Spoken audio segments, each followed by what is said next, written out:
বাংলাদেশের সার্বভৌমত্বের প্রশ্নে কোনো আপোষ নয়। ঢাকা থেকে আখাউড়া লং মার্চ করে এমন কথা বলেছেন বিএনপি এবং সহযোগী সংগঠনের নেতৃবৃন্দ। ভারতের আগরতলায় বাংলাদেশের সহকারী হাইকমিশনে হামলা, জাতীয় পতাকার অবমাননা এবং অপপ্রচারের প্রতিবাদে বিএনপির ৩ অঙ্গ সংগঠন এই লং মার্চ করে। আরও জানাচ্ছেন হাসনাইন তানভীর। দলীয় পতাকা উড়িয়ে ঢাকা থেকে ব্রাহ্মণবাড়িয়ার আখাউড়া ভারত সীমান্ত অভিমুখে এই লং মার্চ বিএনপির ৩ সহযোগী সংগঠন, যুবদল, স্বেচ্ছাসেবক দল ও ছাত্র দলের।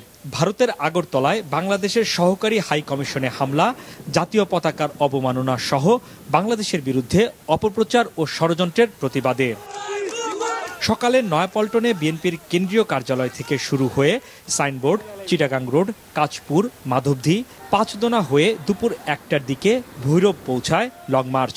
পুরো পথেই ছিল নেতাকর্মীদের সরব উপস্থিতি। ভৈরবের পথসভায় বিএনপি নেতারা বলেন, বাংলাদেশের স্বাধীনতা সার্বভৌমত্বে কোনো আপোষ করা হবে না। ভারতের সাথে সম্পর্ক হবে ন্যায্যতার ভিত্তিতে। আমরা দেশের স্বার্থে ঐক্যবদ্ধ, জনগণের স্বার্থে ঐক্যবদ্ধ। বাংলাদেশের প্রতিটি ভূখণ্ডের প্রতিটি ইঞ্চি আমাদের কাছে অমূল্য সম্পদ। বাংলাদেশের শত্রু যেখানে রয় সেই রাষ্ট্র বাংলাদেশের বন্ধু হতে পারে না।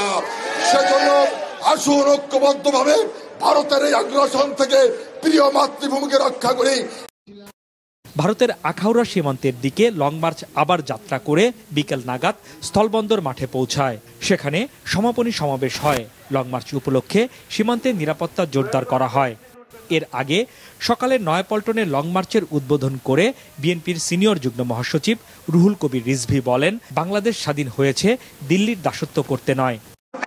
যারা সাম্প্রদায়িক শাসক গোষ্ঠী, তারা জেনে রেখো, তোমরা একজন ভয়ঙ্কর রক্ত পিপাসু এক নারী, এক লেডি ফেরাউন, সেই লেডি ফেরাউনকে টিকানোর জন্য তোমরা 16 বছর তাকে সমর্থন দিয়েছো।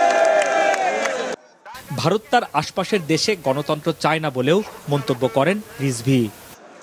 সূর্যালোকের মধ্যে হাসনাইন তানভীর, পাঁচরাঙা সংবাদ, আখাউড়া, ব্রাহ্মণবাড়িয়া।